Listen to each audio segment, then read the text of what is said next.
Ladies and gentlemen, we're here. I'm part of the clique, isn't everybody? Yes! Yes! Yes! I got an idea. Yeah. Beat up John Cena!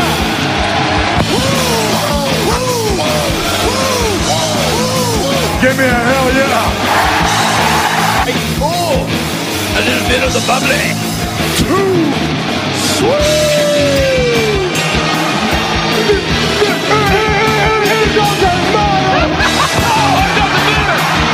This is where the power lies! I am the man. If you can survive! It's showtime, folks! The following episode is scheduled for one fall, and it is for your listening pleasure. This is In the Clique. What's up, everybody? Baby Huey here, and joining me once again is my good brother from the Fight Game Podcast, is John LaRocca. How's it going, man? It's going good. Glad to be back on, my friend. Absolutely. It's I get a big kick when you and I can connect every other week and sit down and just have more fun, open-ended conversations about the state of pro wrestling. There's always so much going on, and I really like when I mentioned this before. Last time you were on, it was like, sure, you know, with Philip, I break down AEW Dynamite. With my brother Tommy and Richard, we recap Raw, NXT, SmackDown, some of the other clickbait news out there. But when you come on, it's always nice just to kind of take a step back and just, you know, reevaluate the whole landscape that is pro wrestling. Where's some just the major things going on out there that you and I can just have more of a fun, open-ended conversation about. So I always get excited when I see your face and we can do this podcast together. Yeah, me too, man. I like just coming in here and like Stone Cold Steve Austin will always say on his podcast, and like the good wrestlers, in my opinion, do. We just call it in the ring and we just have fun and we just let listen to the people, and then we just go. Of course, you know, people are listening out there, so we can't react to what they're listening to, but we'll work with it, though. We'll work with it. Actually, you just reminded me. So, as you know, I think I've sent you a photo. So over here to the right side of my table, I got like all my little wrestling figures just for like inspiration. And I also joke they kind of protect my internet from any don't lose connection. Hackers. Stone Cold Stunner. No, but speaking of Stone Cold, like I mean, I can't believe I'm admitting this on the podcast, but oh well, I'm already on a roll right now. So I saw on Amazon a couple like Stone Cold figures were up there. I sent you a photo of the one. I got the stunning Steve Austin one the other day, and then the other one, the stunning Steve Austin, right? Yeah, Hollywood. Not Hollywood. God, almost like Hollywood Blonde's version, right? Yeah, exactly. Yeah. So I got that one in the mail like the next day. I was like, oh my god, it came so fast. And then there was I don't know if you remember, like a year ago or 2 years ago, they had like the Ghostbusters crossover. So it was like. No, I know the He-Man crossover, but I don't know. Well, it was Stone Cold, The Rock, Shawn Michaels, and who was the fourth one? Was it John Cena? I can't remember. They're all dressed up in Ghostbusters gear, and then Undertaker was dressed like as a ghost. So you collect all five. And so I didn't remember ever seeing them like in the stores out here, you know, where I live in the Bay Area. So I never had a chance to get the Stone Cold figure, but I saw on Amazon they had the Stone Cold Ghostbuster figure up there. I was like, oh my god! So so now you got to send me a text of that because I need to see that. And I got to ask my buddy Tom Castor, who's a big action figure collector.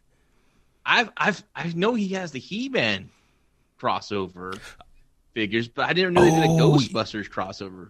That just blows my mind because I can't imagine Ghostbusters and WWE together, but whatever, man. I guess it works. Yeah, no, it's cool. So it's like Stone Cold. I mean, literally, it looks. Is he wearing like the old Ghostbusters outfit? So it's like this. For everyone listening to the podcast, the audio version. So, you know, any version of Stone Cold under the Mattel line right now, it's pretty much that with then just the Ghostbusters jumpsuit on. And then you got the pack, the photon pack and stuff. So, and literally it's the same figure. Yeah. The elite boxes. it's the same boxing, but it has like green slime on the art of it. So I was like, oh, it's cool. So, growing up, I was a huge Ghostbusters fan. For anyone that knows me, I love Ghostbusters. I love Teenage Mutant Ninja Turtles. Outside of pro wrestling, like growing up, those are my two things.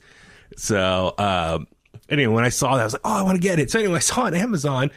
I bought it and it was supposed to be here Sunday. And now here we are Tuesday. It's still late. So I'm still like, checking the door every once in a while, checking my app and seeing if it's on its way. So it said it's supposed to be here today. It's still not here yet. So fingers crossed, hopefully maybe by Wednesday. Send me a picture when you get it. And I want to do a crossover with G.I. Joe. I want like Cobra Commander with Kane with the mask, or something like that. They should. I can't believe Ghostbusters blow this. I never heard this. Yeah, no, check it out. I mean, let me see if I can find a screenshot of it. Yes, send me a picture when you can. It's it's cool. Like I said, anytime I can get one of those, I always try to add to my little collection of just Stone Cold. I mean, I know there's a lot of people go crazy with figures and stuff. I was like, for me, it's just Stone Cold. Like, I'll focus on collecting those. So, but yeah, I'll keep you posted, and hopefully for all the clicksters out there, I'll keep you guys posted. When it comes to action figures, I think most people in wrestling collect most of the figures, and people that they have like some awesome collect. Like Tom Castor has not just wrestling figure. He has like everything you think of, and like I love action. I used to love collecting, but it's just for me, it just got way too it does too expensive. And now I got the little ones, and they'd probably just take it out of the boxes and start messing with them anyways.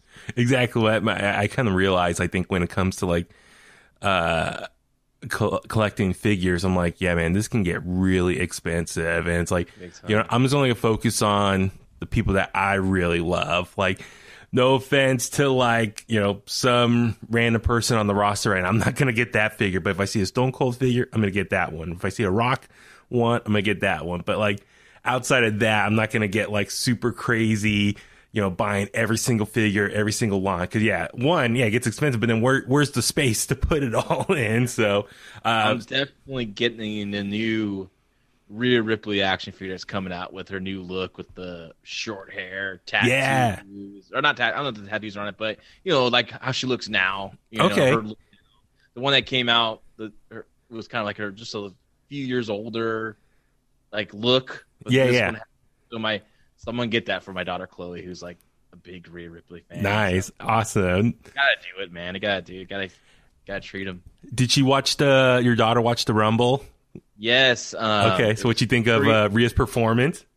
She was going crazy about the whole show. And I didn't want to, I wanted her to be surprised, but it was kind of fun. I didn't want her to lose interest. So I'm like, I think Rhea's going to show up here. I have a feeling, and then she shows up, she goes crazy, but at the end when she lost, she ran in a room and she cried. She's 5, right? Oh no. So my father-in-law who watched it with me, he was like, Chloe, it's fake. I'm like, hey, shh, come on. I haven't told her that stuff yet. I haven't told her about the, it's just still believes it's all real right now. So, but she's in the room, she didn't hear it. So I talked to her. I'm like, it's okay, Rhea, she lost, but she can live the fight another day, kind of thing. Yeah. But 5 years old. Does she gets really upset when she loses. Yeah. Does she know kind of like your history in pro wrestling up until this point? I showed her pictures. She thinks I was a wrestler. I said, no, I was a manager, and these are the guys I manage. Yeah. And for Christmas, I got her that Rhea Ripley figure. I got her Shayna Baszler too. And I got her and her brother 2 championship belts. I got her the Raw Women's title belt, and I got Hunter, my son, the WWE championship belt, right? Just so I don't want them fighting over one belt, so I got to get 2, right? Yeah. And, well, I got my own title, my own belt here. I got to keep with me. Yeah, that's such a beautiful belt. I know, right? Yeah.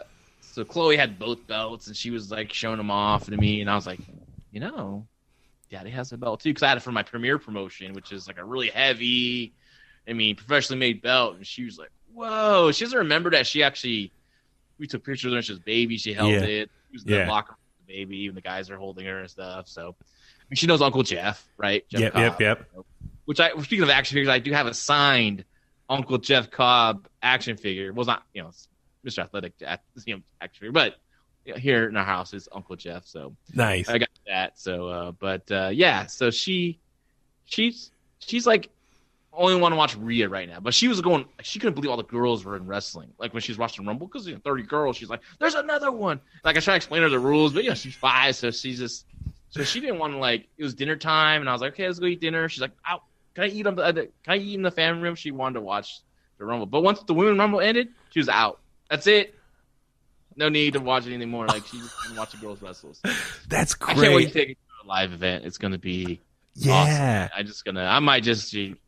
You'll see me. I'll be probably tears of joy just because it's like, I did all my kids when that happens. Yeah. I can only imagine. I mean, for her, what a time to be growing up in pro wrestling right now, or sports entertainment, as far as just the women's division and how great it is right now on, NXT and WWE right now. So for her, all these great talented women that are performing that she can look up to and get inspired by. I mean, that's really cool. Just how important that is, I think, for the fans out there. So that's really cool. Funny how when people you hear WWE's this, WWE that, but to a 5-year-old, she don't care. She doesn't care about what goes on. Like she just wants to know who's the good girl, who's the bad girl, and I'm going to cheer for the good girl.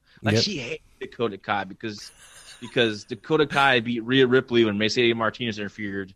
And that's the first time I saw her cry over a result, right? And I texted a certain friend. Yeah. I was telling her, telling the story. I was like, I felt sad inside, but I was a little happy that a pro wrestling result could draw this emotion out. So, and she was saying the same thing about her nieces and nephews. She was like, yeah, it's kind of great to see this reaction because people are so jaded and they get, So kayfabe is still alive. Yeah, it's so cool to watch wrestling through her eyes, Yeah, and I'm sure for you, I'm not saying you don't appreciate, but reappreciate or, a fresh perspective of what goes on out there. And and that's the tough thing about wrestling in general is, Vince McMahon or whoever, the powers that be that book this stuff or whatever promotion. I mean, obviously WWE, since they're the biggest company, but the fact that how do you book a show top to bottom that's appealing to everyone? You have the 5-year-olds out there. You got the teenagers. You got the guys in their 30s, the guys in their 50s, the guys and gals. So you have such a wide range of ages, backgrounds, nationalities, all that stuff. And so it's so tough. Like the only thing I could think of, with me, my radio background, programming a radio station, what songs to play that's the most appealing to the masses. Therefore, you get the most amount of people listening at any given time. That's the only way I could try to connect the dots like that. But, booking a wrestling show, it's sure, you got these 35-year-old fans who are pissed off about this and that. But at the end of the day, are the 5 and 10-year-olds happy about it? I mean, that's, maybe that's who you should consider. Right? Yeah, your future audience. I mean, it's like I said, it's so tough, and I know it's never perfect. I don't know whenever wrestling was ever truly perfect for every age range out there. So, I mean, for you, nonetheless, it's still cool to see that your daughter is just getting into it now and just loving every aspect of it. I was talking to a buddy today, and we were talking about TakeOver coming up on Sunday, and we're both like, yeah, it doesn't feel like. I mean, I'm excited because I just like takeovers. They're always going to be a great event, but momentum doesn't feel, because a lot of these matches they're good, but there's a lot of big matches on the horizon. You kind of feel like Finn will probably retain over Pete Dunne, right? Yeah. It's going to be a great match, but you just Io's next is probably going to be Raquel Gonzalez compared to so you're kind of looking to the future right now. And this show has to be done, right? Mm-hmm. But that's to us. But what about little Billy, who's 12 years old? He might be scared shitless that his buddy, his favorite wrestler Finn Balor, might lose the title this Sunday, right? To Pete Dunne. You got to think about that too. I try to keep myself grounded in that. There's some kids out there that are watching this, and people are like, well, not really, because the ratings say that there's only 50 plus. Shut up, dork. I don't want to hear that. There's a lot of kids that watch this stuff, Yeah, exactly. And that's the thing. It's I will say, as far as what the hype goes for this takeover, I'm a little maybe jaded because I'm oh yeah, it's here, it's coming up. All right, I'll tune in and watch it. But yeah, it's the buildup was only done this last couple weeks. I guess it hasn't been strong because a lot of it has been because, this lead up has been a lot of the focus on the Dusty Classic, which has taken a lot of time up on the television. Yeah, which I think it's pushed back some of the build to the singles stuff, right? That's what I think. Plus, they're doing 2 Dusty Classics. You got a men and a women, so it's just taking more time away from the storylines that they want to build towards. And then also keep in mind, sure, like takeovers theoretically every 2 to 3 months, like. Up until like last year, they were usually once a quarter, and they were just piggyback on the same weekend of the big 4 pay-per-views, and including Money in the Bank is like the 5th one. So Royal Rumble weekend, TakeOver was Saturday, Royal Rumble was Sunday, Mania Sunday, TakeOver that Saturday, and so forth throughout the rest of the year.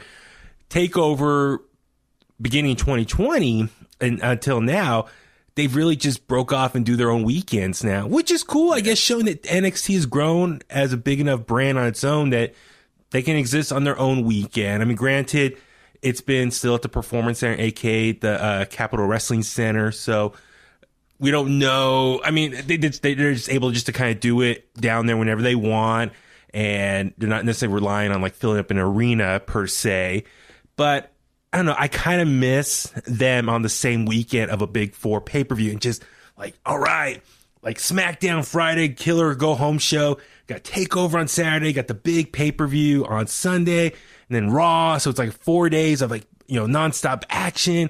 I kind of miss that vibe. And so, with that being said, like this TakeOver here, it's another just random TakeOver. It feels like on a weekend. Sure, the following weekend will be Elimination Chamber, and we're still on the road to quote WrestleMania. So I like I said, I'm excited for it, but then also keep in mind, even though these TakeOvers are still, they're not every month, but they're like every other month or every 3 months. Keep in mind, NXT has been doing like these big theme Wednesday shows, so like Halloween Havoc, New Year's Evil.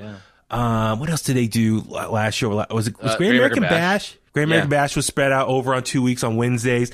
So even though TakeOver is separate on the weekend, they still been doing like these big theme pay-per-view quality shows on a Wednesday. So it's still been feel like monthly in that sense. So yeah, I'm with you. I'm like, oh, TakeOver's here, but yeah, I don't have that same like excitement that like a year and a half ago per se. So, but I'm willing to bet once the show's over on Sunday, we're like, that was a hell of a show, because they do, man. They just those shows deliver. That's why I always get. I'm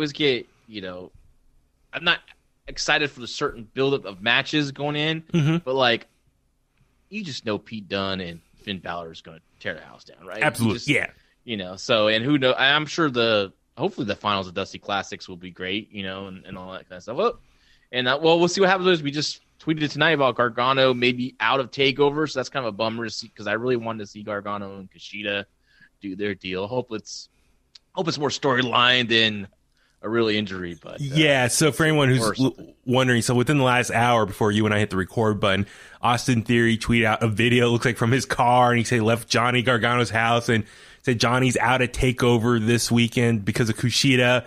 And then Austin's going to confront him this Wednesday on NXT. So, it's on social media. So is it a work, or is it like a shoot, like something actually did happen, but they're going to make it into a work? I don't know. I mean, we'll see how it plays out on NXT this week. But, I'm sure they're trying to scramble, make something out of this. If there's something really going on in his personal life, who knows?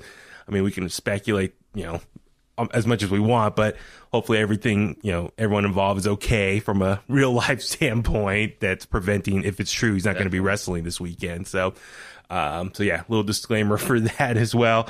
But one thing I want to talk about right now, and this is something I heard you talk about it last week on your podcast, and I've heard like some other people talk about it within the last few days. So was it last weekend? No, it was after the Royal Rumble. On the WWE Network, they premiered the first episode of a new series called WWE Icons. We've seen the trailer. What was the trailer? Was that their Survivor Series? I think it was. I think it was the end of 2020. Yeah. So I've seen multiple people call it this. It's WWE's answer to Dark Side of the Ring, more or less, as far as it's a docu-series that takes, various wrestlers from WWE's past and just kind of really focuses on their life and career in WWE and outside the ring, and based on the selection of people. So I'm just going off the top of my head. It was Yokozuna, Beth Phoenix, RVD, British Bulldog, Lex Luger. That's right. Yeah. And then I think I'm missing one more. I think it was 6 total, but nonetheless, it's documenting them, and obviously kind of the majority of them, there are some dramatic aspects about what happened to them later on in life outside the ring. So I was kind of curious about the presentation of this. So anyway, nonetheless, I've heard multiple people say, oh, it's their answer, Dark Side of the Ring. And I'm like, good, finally. It's like, I love Dark Side of the Ring. Have you seen all the episodes of Dark Side of the Ring? Yeah. What'd you think of Dark Side of the Ring as a show overall? The first season was really good, and it got really popular, of course. It got really well received. I thought the second season they're more going for the CD and I know it's called Dark Side, but they seemed like, I don't know, some of the stuff might have been a little just I don't think they really wanted the facts as much as they wanted just more of just to give them something like really dirty. And I don't know, to me it's up, but they're interesting. I mean, I like the Owen Hart one was really well done though. Yeah. And the Benoit one was a tough one to watch. That was very tough. I mean, it was a 2-parter, and just God. I mean, just my all-time favorites. It was revisiting that, and just it was pretty hard for me. Yeah. Yeah. So for this show, so for WWE Icons, I'm kind of glad that they're doing this because they're WWE. They're the biggest company in the world. They have all the resources, all the money we talked about. Like, they don't need to use messed up YouTube footage or some 3rd generation dub version. Exactly, it's like clean. They have the library. They have access to all the talent and the camera crew to put together these really nice package docuseries episodes.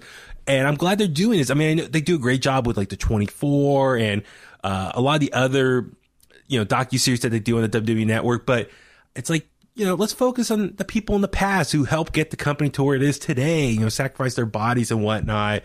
So I was like really excited that they were doing this, really kind of telling the story of these legends. And granted, it is WWE producing this own stuff, so they control the narrative more or less and kind of focus on certain things and maybe not you get the full story. But nonetheless, I think they're, at least for this first episode, Yokozuna, I think they did a really good job just kind of capturing the whole life of Yokozuna and just what he was about. So I know you touched on this last week on your podcast, but just kind of your initial thoughts on this very first episode of WWE Icons, Yokozuna. I mean, I was gripped from the beginning. Like, I thought I was going to watch like 20 minutes of it because it's late. It was after Rumble, right? And I threw it on. Now I watched a little bit of it, but I just got glued, and I finished the whole thing that night. Mm-hmm. I really enjoyed. On all these documentaries, I always enjoy seeing the family. Yeah.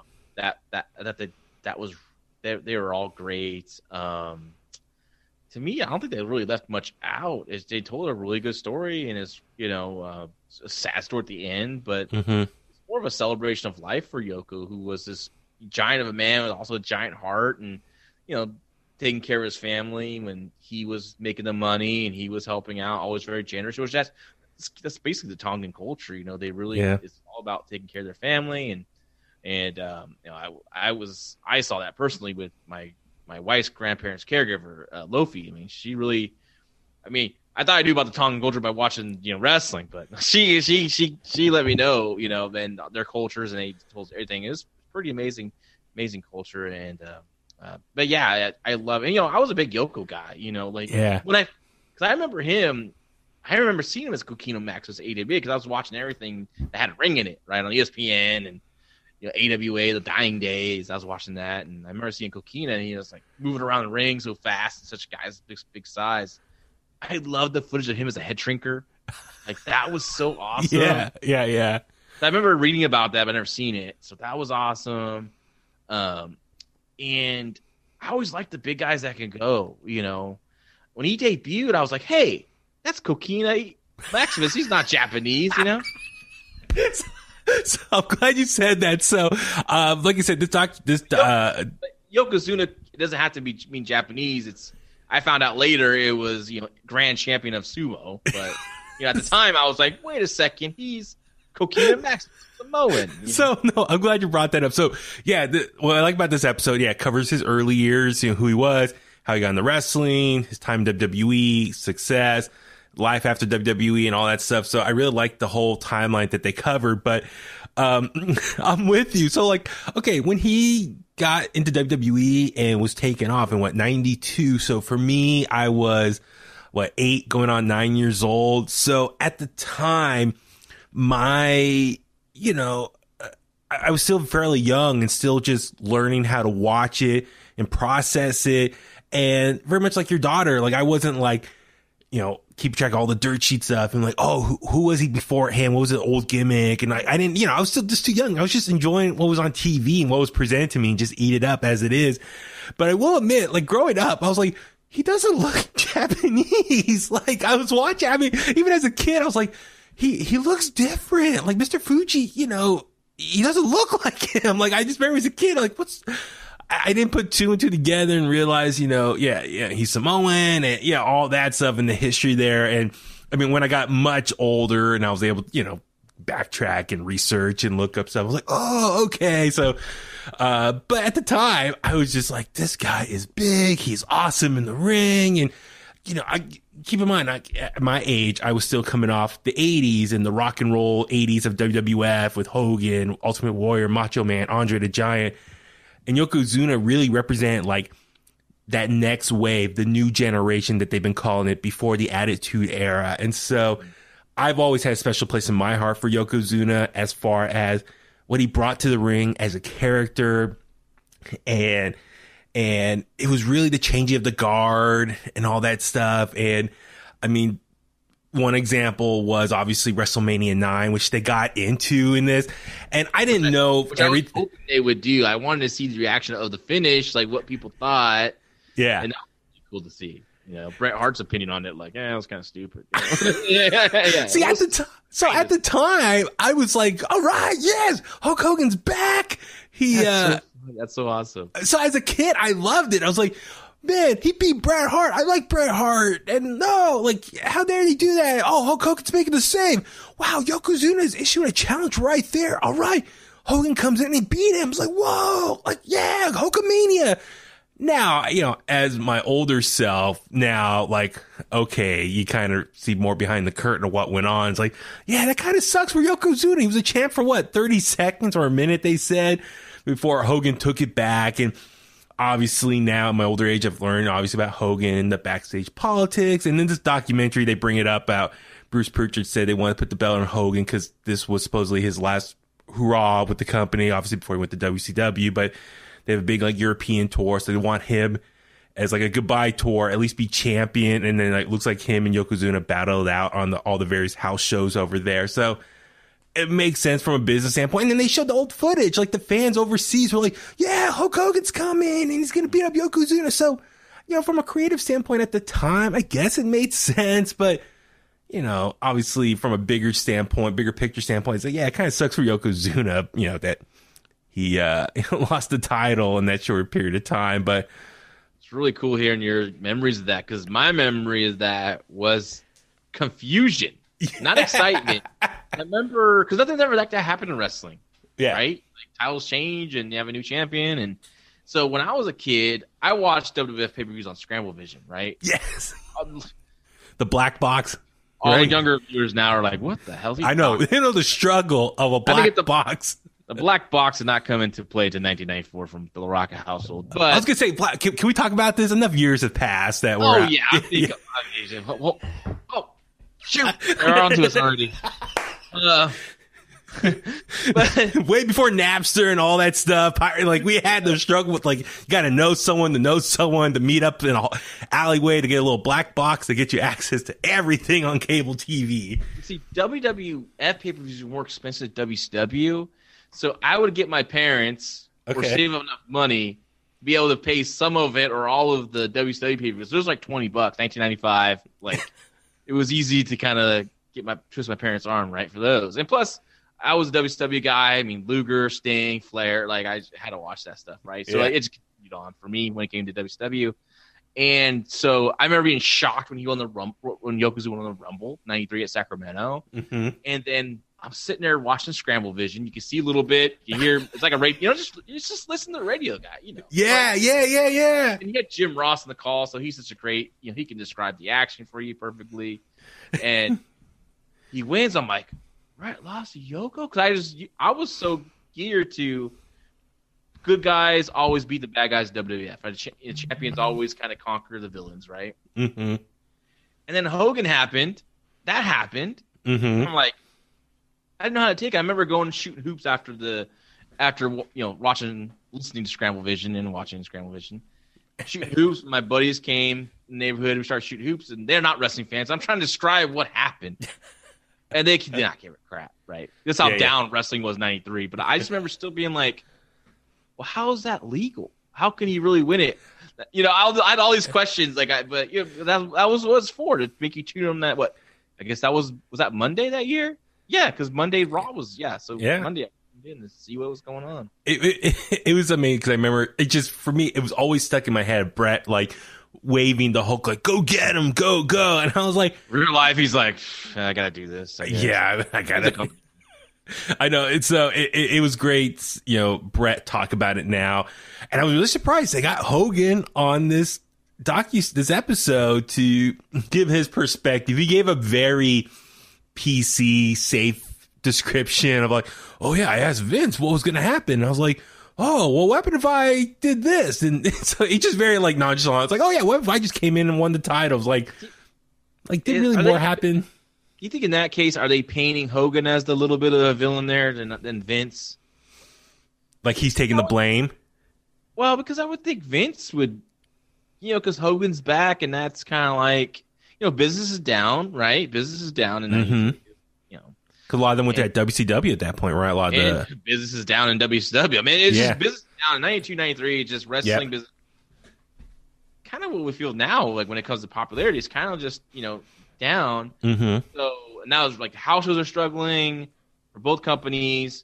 So now you have Hogan back, and Hogan's a proven draw for you. So I think Vince wanted also to get the belt to Hogan to draw those. Okay. Right? So, but I think for this narrative, there's that, and I'm sure Hogan did kind of chime in, so I think it's a little bit of both Vince and Hogan. And so I think, but whatever, they're just trying to, they're just telling their story. But I really wanted to hear Bret Hart's opinion because he's a straight shooter, right? He don't care. Yeah. And so I really liked it. He's like, yeah, it's kind of stupid. It was stupid. I was like, yes, Brett, it was stupid. Now looking back at it. No, I didn't know that match was shorter because Yoko blew up, and that match was going to go long because the shortest, one of the shortest main events. It must be the shortest main event in WrestleMania history. 9 minutes was the match. Wow, God, it was only that long.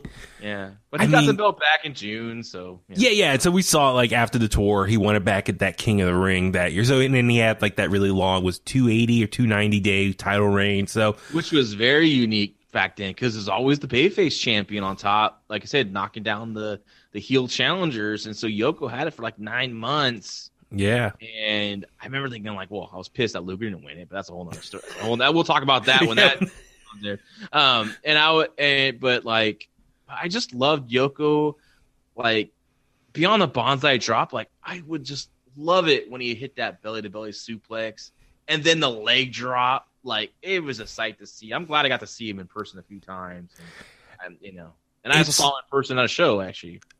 So I was going to ask you about that. So I remember you were talking about on your podcast last week. So you actually got the you were cool around. You kept cool around him. You didn't mark out, right? It was 97. It's when I was volunteering at APW. That's when I got into the wrestling, and we used to do the tape dubbing for the customers and get a little money for doing tapes for APW.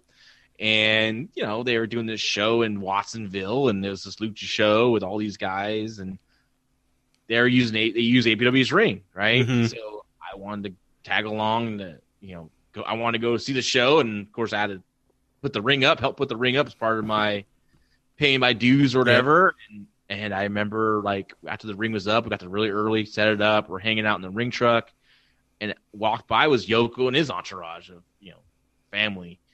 And he's like, "What's up, guys?" And we're just like, "Hey." And then I remember Michael Modest told us that he was very proud of us, me and my buddy Gabe, that that we didn't mark out, and that was like a very a big deal to them because we were just at the time just fans who got to go behind. We were the first ever volunteers of APW, and then they started getting more people to volunteer. But we were the first to let behind that curtain back then because it was very rare that they would let people from the outside start just helping out behind the scenes. And yeah, so that time period, that was like right after he was released from WWE. So, but he still had, he's still fresh coming off the release and going to the independent scene.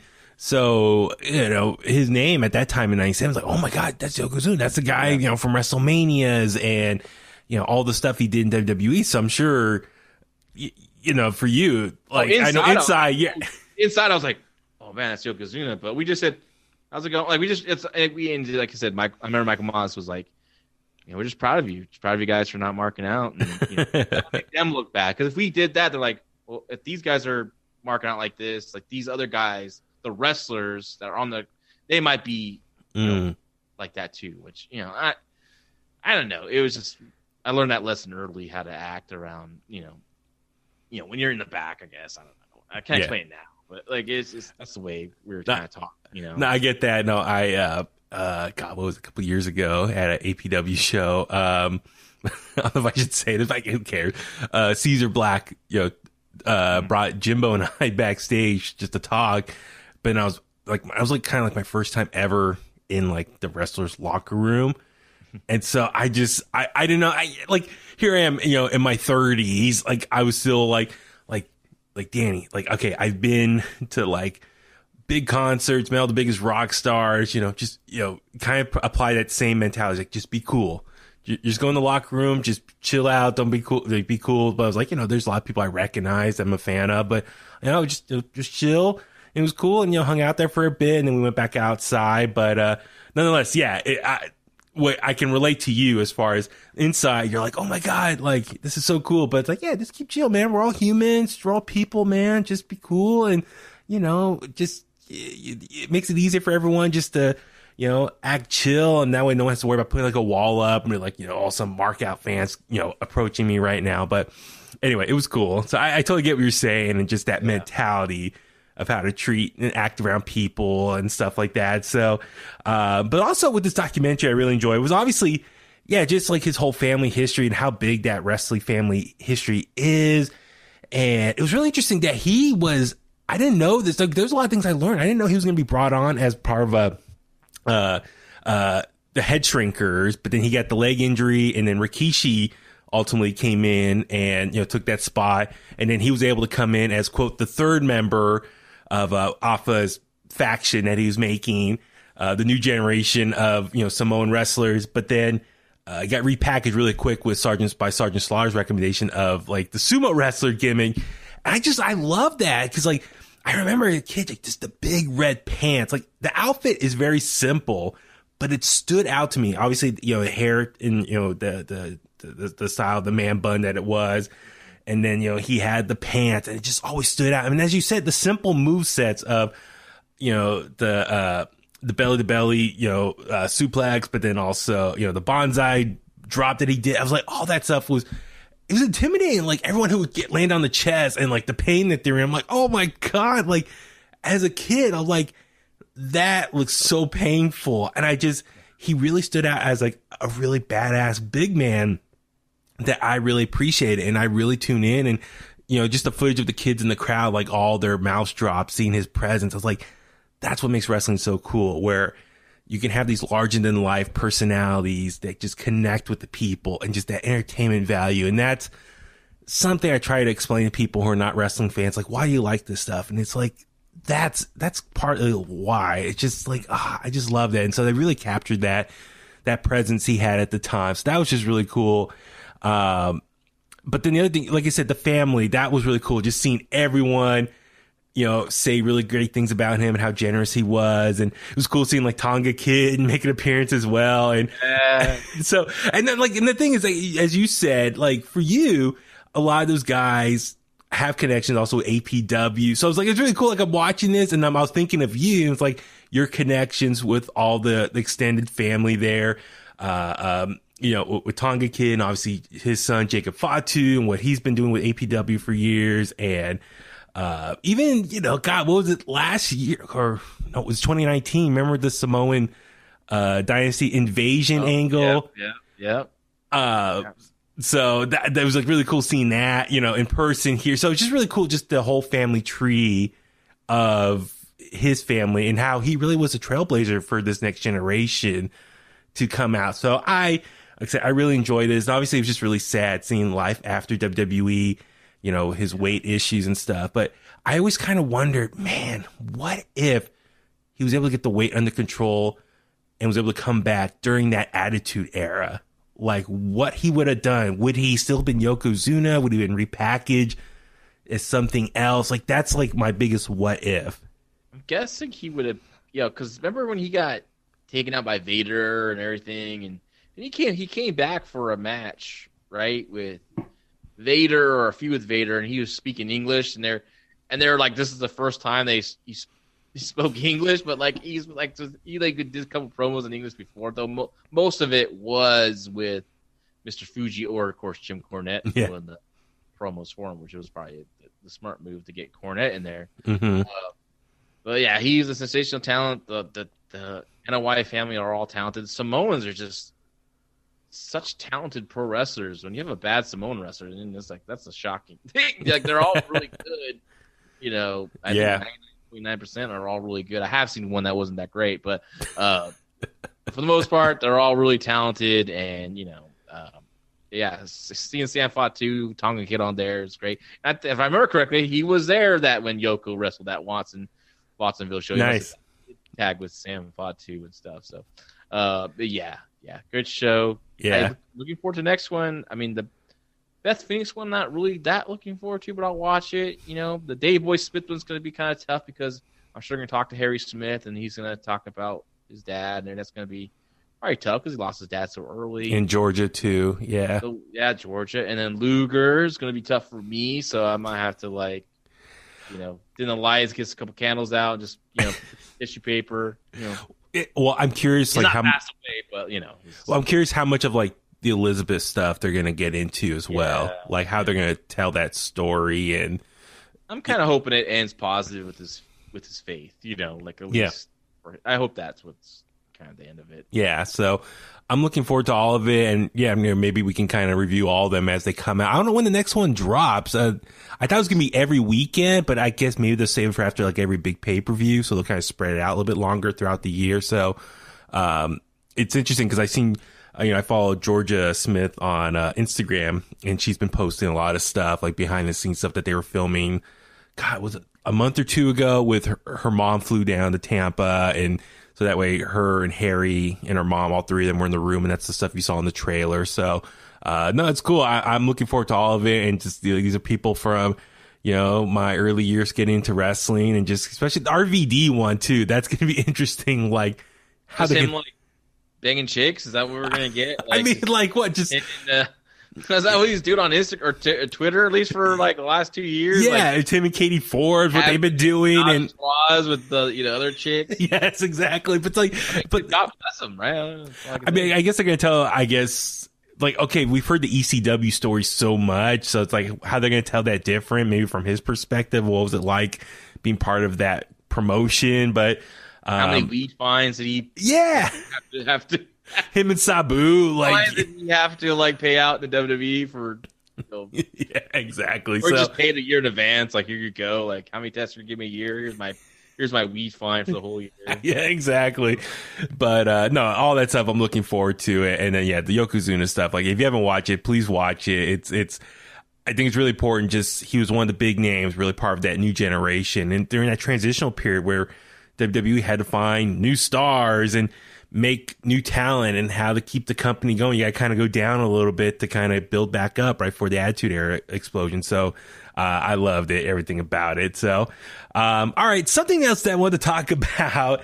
And speaking of transition and where do you go from here with your character and stuff. This is something you and I were texting privately over the last couple of days. So, as we mentioned at the top of the show, TakeOver Vengeance Day, right? That's this Sunday on the WWE Network. And I after last week's episode of NXT, I know it's the second to last episode. This coming Wednesday is going to be the go home show. So last bit of storytelling that they want to get into before the pay-per-view this weekend. But I was looking at the card. I was like, okay, let me double check all the matches. And it's usually 5 matches. And I was looking. I was like, all right, you got the Dusty Cup finals for the men and women. That's 2 matches there. You got Finn Balor, Pete Dunne, NXT Championship. Well, we did hear Kushida versus Johnny for the North American Championship. But as we mentioned earlier, we don't know if that's going to happen now. If it's a work shoot or not. And then, oh my God, what was the other one? Women's title, the triple threat. So I was looking, I was like, there's no one from Undisputed Era. I'm just so used of seeing members of the Undisputed Era, whether Adam Cole or the other 3 guys, having some sort of match at TakeOver. Like, I really got used in the last couple of years. TakeOver is Undisputed Era's time to shine. And I was like, wow, I don't know when's the last time pardon me, I didn't do any research like when was the last time, but it feels like it's been a minute since a TakeOver happened without any members of Undisputed Era on the show, especially Adam Cole with his long title reign. TakeOvers was his time to deliver these top matches. So I was just a little shocked by this. And so I was kind of thinking, I was like, I kind of want to talk about this, but how we kind of, phrase this or discuss this topics. I mean, I may just start just right out of the gates for you. Just, are you a little bummed that you're not going to see anyone from Undisputed Era this Sunday as of right now at the time of this recording? Or actually, do you think this is a good time? Like, some more other talent are going to have able to have time to be on TV. And this also represents maybe Undisputed Era. Did they run out of just storylines for them to tell that lead into a pay-per-view? For the Undisputed Era, I think there's more stories to be told in NXT, especially now that because they're still freshly new as a babyface group, right? Okay. I think it's okay for one show not to feature any of them because it can just help the build up for the next show.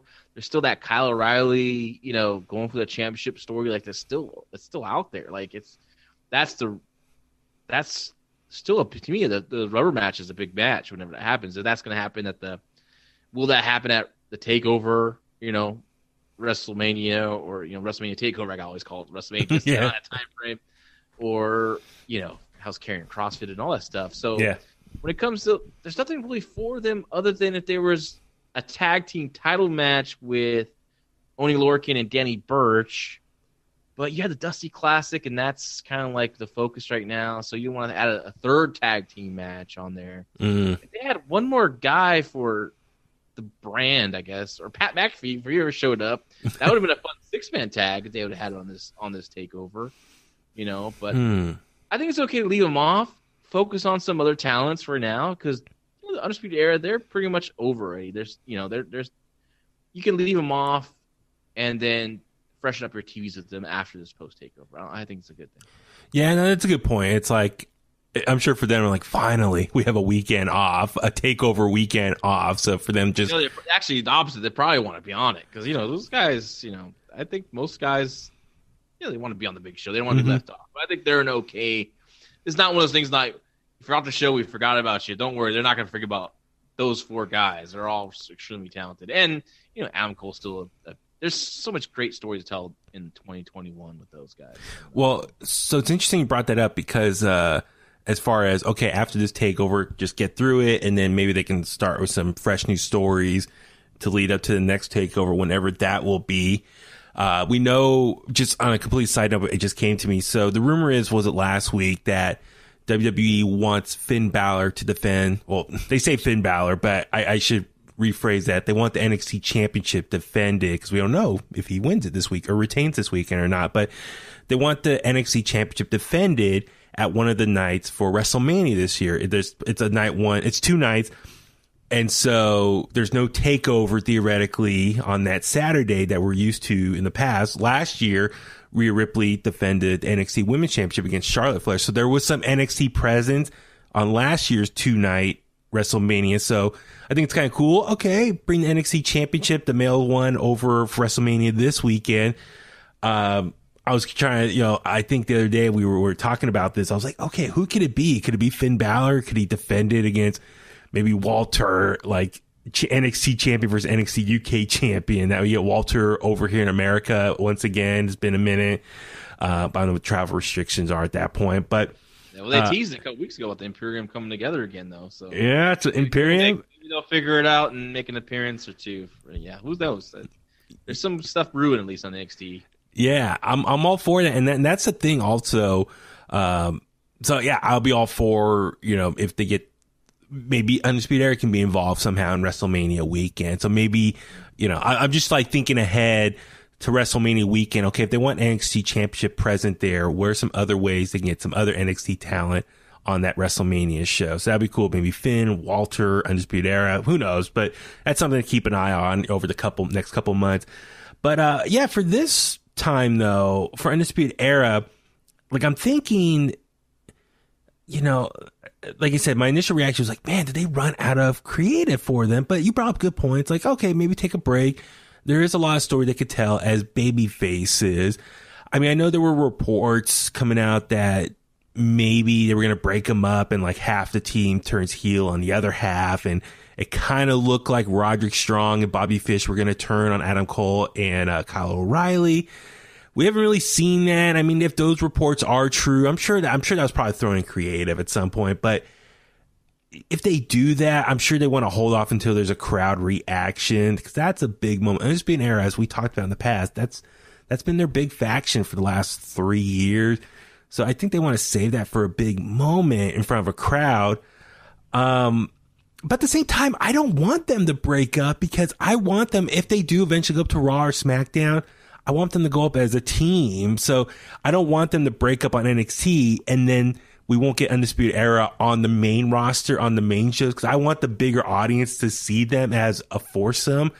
So that's why I don't think them breaking up is going to happen anytime soon. And I think, as you mentioned, there's a lot of stuff they can do in the meantime in NXT as baby faces. So I guess that's the big issue, is like, okay, what can we do to kind of keep them creatively on TV, present on our mind, but maybe if they're on the outside of the title scene right now, because it looks like they're trying to get other people.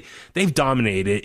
Today at work, I wore my Undisputed Era All the Gold shirt. Like, they had the prophecy that they fulfill of all them having titles, all the titles under their faction. So I don't know. I'm just trying to think, what can we do creatively, or what can they do, I should say, to keep them fresh as baby faces, but outside the title scene.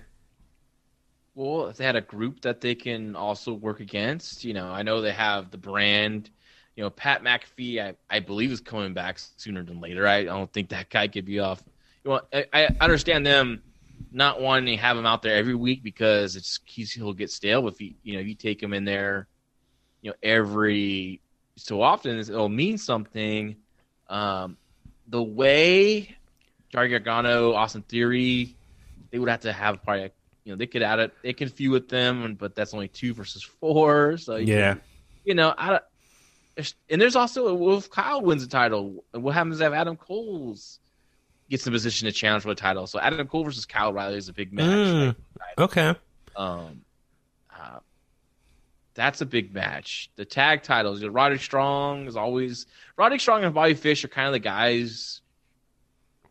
They're kind of like the B squad, and Kyle O'Reilly and Cole, the A squad of the team. Mm-hmm. Not trying to disrespect them or anything, but yeah, the hierarchy. So how they can always do stuff. They keep busy, but you need to make focus is going to be Adam Cole and Kyle O'Reilly for sure. And mainly right now, the story is Kyle. I would think that's the main story you want to tell him. Eventually win the title. But, it might not be WrestleMania weekend. It might be later this year with that, because, Finn has to – I think I would like to see him with the longer road title. Yeah. I kind of like the idea of him and Karrion Kross. If Karrion beats Finn for the title, but then the Demon comes back and beats – Karrion for the title or something like that. I mean, I don't know. There's so much ways you can go with this, but who knows if they get a call and say, "Hey, we want Karrion Kross, or we want Adam Cole," or who knows if that happens. I don't think so. I think because they're still on the USA Network, they still need some star presence. They can't just have everyone go up. And you brought up a good point right there, as far as I feel like we're so used to NXT. Like, I feel like the mindset is don't get too attached to them because they're going to get called up to Raw or SmackDown, and whatever that was magical about them in NXT is going to be gone. And so, but Undisputed Era is that one group where I've been buying it all up. I got a bunch of their t-shirts over the last couple of years. I really like what they've been doing. And I've really been surprised how long they've lasted in NXT, but it kind of makes sense though, because for NXT, they need to maintain a strong roster with some star power, because if they're going to be on cable television and they're going to be competing against AEW or just existing as a show on USA Network, I feel like WWE as a whole maybe should not be pulling so many guys continuously from NXT throughout the year. It's like, no, you got to let them kind of just stay down there for extended period of time and let that show really blossom as a third brand and really separate from more of the developmental aspect of it. And so that's something for me.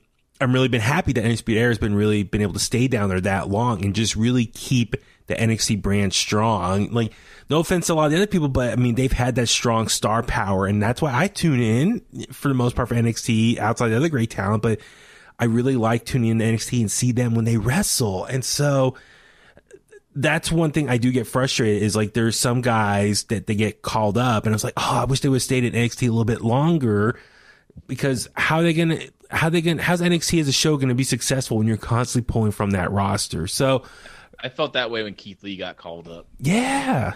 Because I thought, like, there's something here with him as this, babyface champion going forward. And he was soon called up to the main roster after, it wasn't a long run with the championship. So now I get it. I understand his frustration, but I also think I don't think they've called too many people up. They called some, like, the people that did the Retribution, not big losses for the NXT roster, losing a Donovan Dijakovic or a Mia Yim is not really going to, affect the NXT show as much. But yeah, if you lose the Undisputed Era to go to the main, that's a big hole to fill, and you better be ready to fill that hole or have someone already ready to fill that hole. Well, and that's the thing I was thinking. Okay, if Undisputed Era does go to Raw or SmackDown, how do you fill that void? And we talked about this a couple months ago or within the last month. Legado del Fantasma, could they be the next big faction to kind of wave the flag of like this dominant force of a multi group? They're doing their thing on the NXT Cruiserweight still, and they're having a presence in the Dusty Cup as well, the Dusty Classic. But, you look at Imperium. Imperium has now kind of looked like they're switching over from NXT UK to NXT Prime.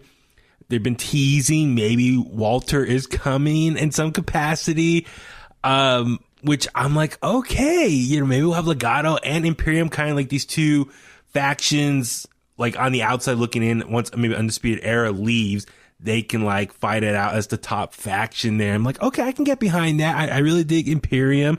I mean, I love their Worlds Collide match last year. So I'm like, it's different, but it's a 4-man group, but it's a different presentation with the jumpsuits and more of the UK style and the look and all that stuff. So I'm all for that. So maybe that's it. Maybe even in the Undisputed Era, maybe they reignite that rivalry between the two of them, that feud between Undisputed Era and Imperium as well. Undisputed as the true babyface, Imperium as the heels. So you brought up a good point. I think the babyface aspect, there is some fresh new stories they could tell. So that's one thing I'll be looking forward to for that. I like that idea of Undisputed Era revisiting the feud with Imperium, because it'd be kind of cool to see Undisputed Era regain, like you called what they called it, the prophecy, right? Yeah. They won all the gold. If Kyle was the champion now, and then you had Adam Cole won the Ultimate American, you had Bobby Fish and Project Strong, the tag team champions. That would be glorious. And like, here comes Imperium, who were like, no, we're the superior group, and then we can start that up, and maybe that's a good thing for the summer and fall, Yeah. Because, wow, that'd be. I mean, I dug the When Worlds Collide. That was one of. I love that pay-per-view. It was a great pay-per-view. Yeah, that was one of my matches of the year. That Worlds Collide match, the 4-on-4. Even though Wolf got hurt early on. But the fact that they kind of recall it on the fly shows how talented everyone was in that match. So I'm all for that. So yeah, anyway, it's just like a little food for thought. It's like, I noticed that when TakeOver coming this week, I was like, wow, no Undisputed Era. I was like, wow, did they just run out of ideas? But yeah, once this is done, yeah, it's really interesting. You got Finn as champion, Pete going after him. Kyle could possibly try to come back after that as well. Maybe as a third time. Karrion Kross is there lurking in the background as well. So there's a lot of moving parts here, which is fascinating for NXT, for me at least, as far as tuning in for that. I mean, I was kind of hoping, obviously before Karrion got hurt, I was hoping him as champion, it was going to be the Demon Finn, because we haven't seen him in a long time. That's what comes back to dethrone Karrion Kross, who's been on this monster tear, but it didn't happen. He got hurt. Finn, just regular Finn, won the Fatal 4-Way last year and ultimately won the match at TakeOver to become NXT champion. So, but I'm glad you brought that up, because that was like an idea I had last year. It was like, okay, maybe Karrion can win it this year, and then Finn can return as the Demon to dethrone him once again, and then Karrion moves on to Raw or SmackDown or whatever. So there's a lot of moving parts, but yeah, maybe for Adam Cole, he could like step down a little bit and let Kyle really do his thing. And so that's still a fresh dynamic that we just seen over the last month or two.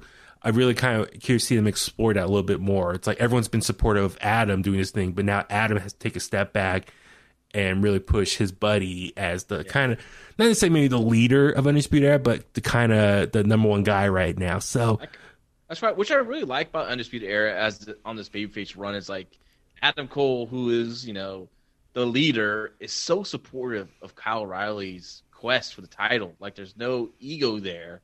But what if he gets the position again to where he does get a title shot against Kyle?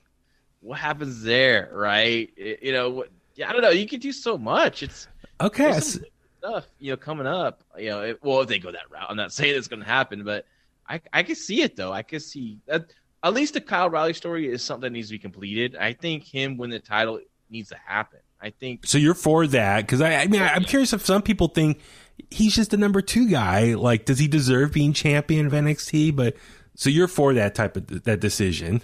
Oh yeah, I think Kyle's ready to break out. I think he's proved it in his last 2 matches with Finn, and he has a chance to be. He should get a chance to be the guy. I think it'd be a great thing, and it opens up a lot of storyline possibilities within the Undisputed Era as his champion, and maybe not even Cole. Maybe it's Roddy Strong that gets a little jealous. Maybe Bobby Fish gets jealous of being the last.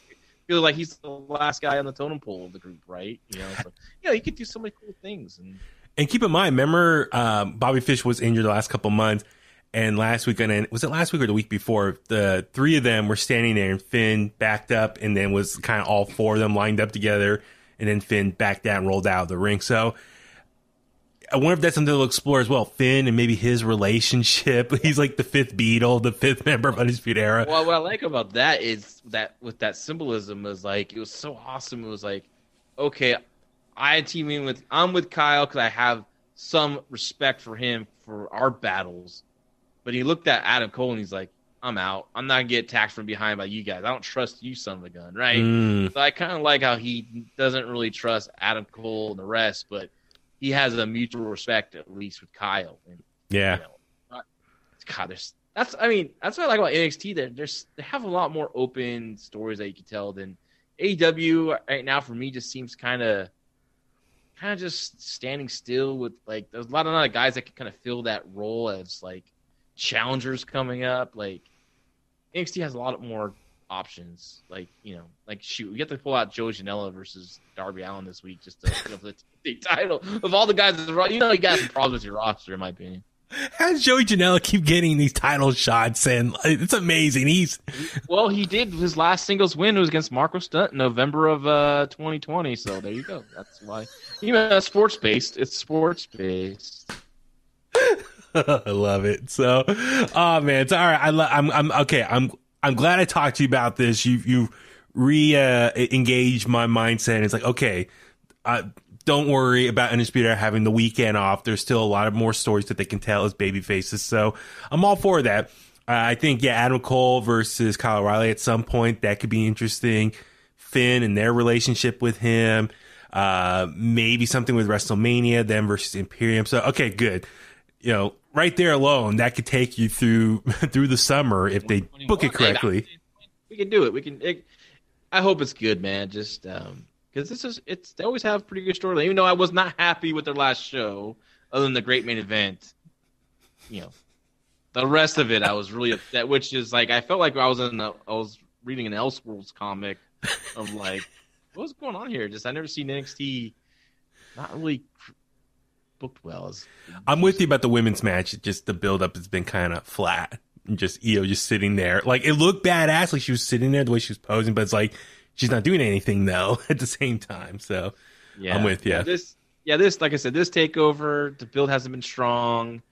But I think once it happens, they'll kill it because that's what they do. Absolutely. So awesome, man. Well, let's go ahead and start wrapping up this episode of In the Click. So John, where can all the Clicksters find you online? You can find him on Twitter at LaRoccaJL. You can also follow Fight Game Media at Fight Game Media on Twitter. Patreon, Fight Game Media Network. We have a lot of great stuff coming up. We have, Garrett Gonzalez and I, we covered Monday Night Raws, but we also have, High Tension about Japanese wrestling. We have boxing covered, UFC covered. We have Promise Thomas coming on with his show. Antonio Promise Thomas from the Heartbreakers WWE, and he's another Johnny Jeter from the Spirit Squad who hasn't watched wrestling for a very long time, is getting back into it. So they're going to watch current stuff that he hasn't seen before and give his opinion on it. So that's going to be dropping on our Patreon. So of course we have stuff with Dave Meltzer, John Moxley on our Patreon. So please subscribe and support that. And, if you're looking for a great group on Facebook to get involved in, look up Fight Game Media on Facebook groups. We have a really cool group a lot of fun talking wrestling on there. And, I know Danny's on there, so he loves it. No, I was going to say, because one, I mean, I like seeing the plugs for what's new on the Patreon. I'm like, whoa, I'm always blown away at what's available on the Patreon. So just another reason why you should subscribe to that, to the Clicksters out there. I'm just like, all this great content. And so the Raw stuff is like super interesting to me. Like, I'm almost like tempted to go back and rewatch Raw 97 again and then listen to your opinion. It's been a lot of fun, man. I just watched the Final Four pay-per-view last night because we're going to talk about that on our Monday coming up show. The Final Four and that Raw from when Sid Vicious challenges Bret Hart for the title. So Sid Vicious is my dad's all-time favorite. I can see it, man. I love it. I love Psycho Sid. So, for Christmas, I found his action figure at one of the figure places out in Union City, and so I got it for put as a stocking stuffer. So he loved it. But no, my dad's always like. So my dad watches, wrestling. He's like, Sid, he's the biggest guy out there. He should be kicking all their asses. And I'm like, yeah, theoretically it's true. So that's like my father-in-law when I watched the Royal Rumble with him. Like it was the best, dude, because he doesn't watch this stuff, and he's like, whoa, Kane comes out, who's been there for forever, and we're like, Kane, right? But he's like, look at that guy, look how big that guy is. Braun Strowman, holy cow, look at that guy. Daniel Bryan. Guy with two first names, he's so plain. It's like one of the greatest wrestlers in the world, right? He just cracks me up. And my dad loves Roman now because he sees Roman. He's like, he's this big dude. He's like, he should be kicking all their asses. So I'm like, yeah, he is now theoretically. So that goes to show you that to get that casual viewer is a lot of big guys. They don't want to see their next door neighbor out there, right? So you gotta or Joey Janela. Yeah. So I think those are kind of captured. Maybe that captures that 50+ crowd. I don't know. But, I don't know.